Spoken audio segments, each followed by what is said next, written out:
Mid-century modern has been one of the most popular and utilized design styles in the design world for over 80 years. But the question is its time up, or is it going to be resilient and retain its status as one of the leading design styles moving forward? Now, unfortunately, as design styles become more and more popular, they become overcrowded with mass-produced items that are designed to appeal to this broad audience that is wanting to enter into the trend. Unfortunately, in order to appeal to a broad market, these items tend to be cheaply made, overutilized, nor do they actually pay tribute to the design style itself. So in this video, I'm going to share 3 do's and 3 don'ts that you need to follow if your goal is to get into mid-century modern. Now, if you've already spent thousands of dollars to have a mid-century modern home or have mid-century modern decor, this video is not intended to make you panic. It is just meant to be a general guideline so that you don't fall into those design traps. So if that sounds good to you, stick around and you'll see exactly how to have the best mid-century modern home that you could possibly have. Now, if you're already subscribed to the channel, first of all, thank you and welcome back to the channel. Now, if you're new to the channel, here's where we discuss all things home decor and interior design. I also want to have a special thank you to you guys because I know since announcing becoming a father, I wanted to hit 10,000 subscribers and you guys got me there in no time. It was a year-end goal and you guys got me there in no time. So I just want to say thank you so much for the bottom of my heart. And also, now I kind of have a new goal because I'm an ambitious person and hey, what can I say? So my new goal is 15,000 subscribers. So if you can help me get there and you want to be a part of this journey, that would mean so much to me and I would greatly appreciate it. If not, don't worry about it and stick around for this video anyway because there's plenty of value for you so that you can enjoy and watch this content. Anyways, without further ado, let's get into the first don't when decorating with mid-century modern. Don't number 1 is don't buy everything brand new. It's okay to buy new mid-century modern sofas and accent chairs, but what I'm talking about is the opportunities for you to add depth and character. That's where you want to capitalize. You can get a vintage or used coffee table or a vintage or used dresser console that's not exactly brand new, but it has a story. Also really cool vases, really cool lamps, stuff that's actually from the mid-century. If you go thrifting, you can actually find stuff like this, and it wouldn't really be paying tribute to this design style if you didn't actually get pieces that were really mid-century modern pieces. I think this is a great opportunity for you. Don't go straight to IKEA and just have your entire home look like an IKEA or a West Elm showroom. Yes, those places do specialize in mid-century modern pieces and mid-century modern decor, and I'm not saying to not shop at those stores. I'm just saying to mix and match those stores as well with some unique finds from a thrift store or a garage sale or estate sales. Estate sales are actually great too. It just depends where you live, but I have a few neighborhoods around me that are from the mid-century and all the homes are in the mid-century style. And when they have estate sales and garage sales, they're actually selling pieces from the mid-century because it's typically people that bought the home from the mid-century and decorated with stuff from that time, and they actually are selling those pieces. And I have had so many wonderful vintage finds from those places, and it's really, really cool, and you get them at a great deal as opposed to just buying something from these retailers that everyone could just buy for themselves. Yeah, I'm not saying not to shop brand new. I'm just saying to mix and match old with new, especially with mid-century modern. Now, we know that furniture can work wonders in our home, but in order to have our homes be as beautiful as possible, it's important to improve the fixed elements in your home as well. And what better way to do that than to upgrade the doors in your home? That's why I'm proud to present today's video sponsor, My City Doors. They have a rich selection of European doors ranging from interior to exterior, and I was truly blown away by the quality. Beautiful doors in your home will not only help you lean more into your design style of choice, but they will also instantly make your home look and feel more luxurious. What I love most about My City Doors is they're not just beautiful, but they're functional as well. Because of their high quality German sealant, you will experience 30% more noise reduction than the common door.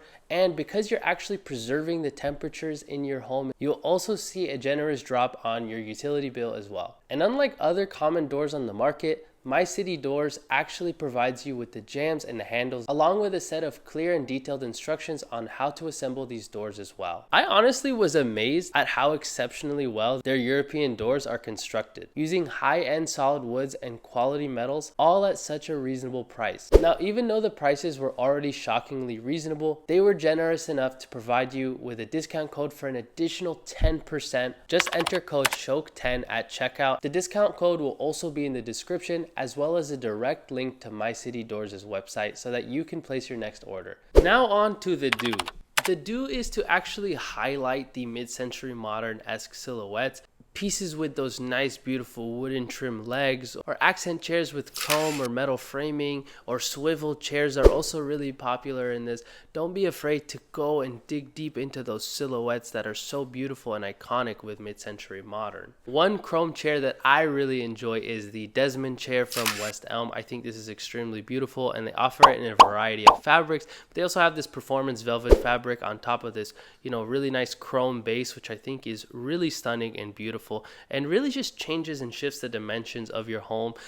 This is not sponsored or anything by West Elm. I just happen to really enjoy this chair, so I'll link it in the description if it's something that you're interested in and you kind of want to step outside the box from having your home be overly thematic with the mid-century modern theme, but you do want to pay tribute to those materials and silhouettes. I think mid-century modern, it's a very functional design choice. The form follows the function of the items. Nothing is overly detailed, and this is because this design style really was invented out of necessity. Coming out of the World War, materials and resources were very finite, but it's also the industrial age where a lot of items were starting to be able to be mass produced, which is why you do see detail and craftsmanship kind of go away, and you do see the entrance of more simple and sleek designs that can be made more by machine. A lot of plywood is being used as well to make up for the lack of resources available. It's a really cool design style that's very rich in history. Now, I do of course advocate for a lot more handmade pieces, and I'm always talking about character and detail in my other videos,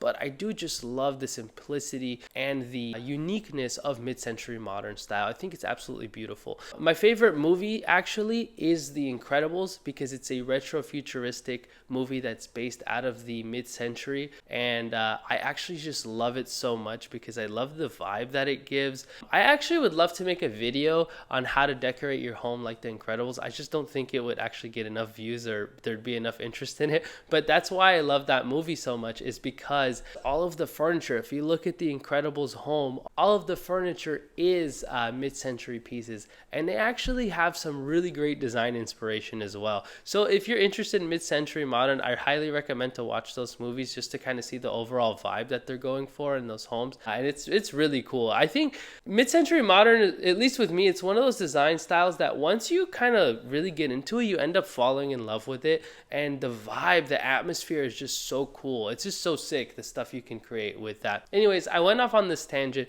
But anyways, the pieces themselves tend to be a really great base for just any design trend that you choose moving forward, even if you change your mind. Like, I have mid-century modern pieces when I was really into mid-century modern, but as my taste changed towards vintage modern, organic modern, Japandi, Scandinavian, all these other design styles that I've enjoyed, my mid-century modern pieces have always lasted and have looked beautiful no matter what trend or design style that I've decided to kind of alter towards. So yeah, I think getting the base furniture is always great, and having a base set of mid-century modern pieces is a good place to start, and you kind of won't regret it moving forward if your taste changes on, which inevitably will happen. Your taste will always change. Anyways, moving forward to the don't number 2.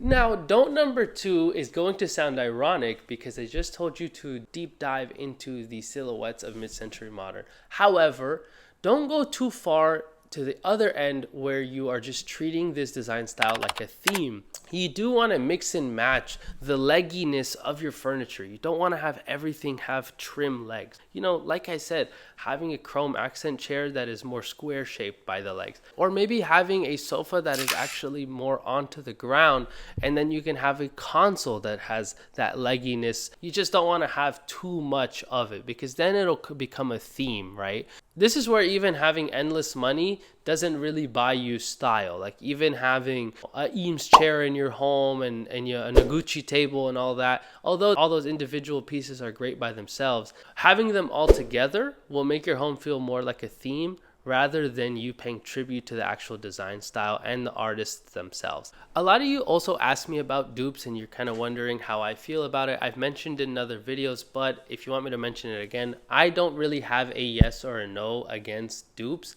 I think they serve their purpose. I just think you shouldn't go overboard where you're again following a theme. But if you really like, a specific piece, I do urge you to find something unique within your budget or even shopping vintage. But if you absolutely must have a specific accent chair and you just don't have the budget for it, then go ahead and buy a dupe. I mean, it's not my money, it's your money, right? So who cares if you're spending it on something that you enjoy, as long as you know the effects of what you're creating when you're buying and placing those pieces into your space. Now on to, geez, how long was my hair like that?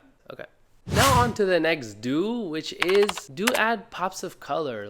This is a style that is not totally neutral. You can have a neutral led mid-century modern space, but it's totally okay to actually have some color in your home.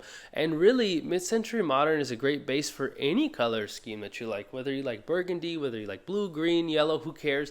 You can add it and it will look pretty as long as you follow a uniform set of colors and the colors do repeat within your space. You can mix design styles. I see mid-century and boho crossover all the time. I see mid-century modern and organic modern crossover all the time. Personally, my favorite is mid-century modern with vintage modern. I like to mix those two together, and honestly they kind of both look the same anyway, so it's a pretty good crossover. It's more one of those things where if you know, you know. It's a total miss to have your entire mid-century modern space just be totally neutral. What I like about mid-century modern, you'll find that depending on the color scheme, you'll have the same style, but it'll just depend on which decade it's from, because mid-century modern has been popular throughout every decade, throughout the 40s, the 60s, the 70s, the 80s. It didn't really start coming out of style till like the 90s, and then it came back again full swing in like 2010s.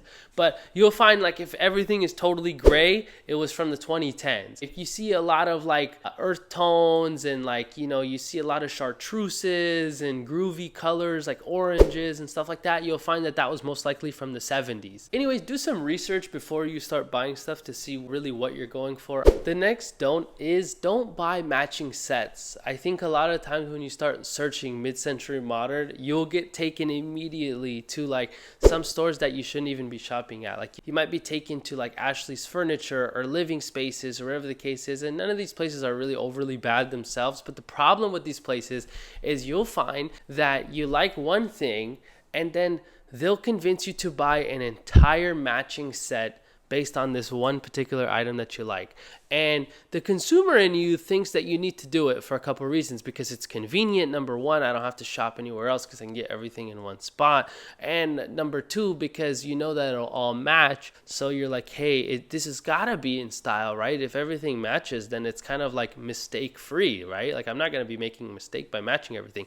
Wrong. You will be making a mistake by matching everything. You shouldn't have your entire home look like a showroom from a retailer. Hello, you want to add a little bit of your personality in it. You want to actually, like I said, mix and match. Don't buy everything brand new. I know I touched on that before, but also a second part of that is to not have your entire home be a matching set. Now, I won't dig too much into matching sets because I kind of did talk already about buying, like mixing old with new, but yeah, nothing tells me someone is more entry level into decor than when they have a matching set. If you've already bought a matching set, what can you do to get around it? Maybe take some of the other pieces from the set and put them in other rooms in your home. Like they still have use, but hey, maybe if you got two other matching sets in your home, maybe you can bring the complementary pieces from each and switch them out. But if you're still purchasing, like you're in that phase of like you're gonna attain furniture, then now you know, do not buy matching sets. It just lacks creativity. It doesn't actually speak your design style. It actually highlights kind of how lazy we are and how basic we are. So if you get anything from this video,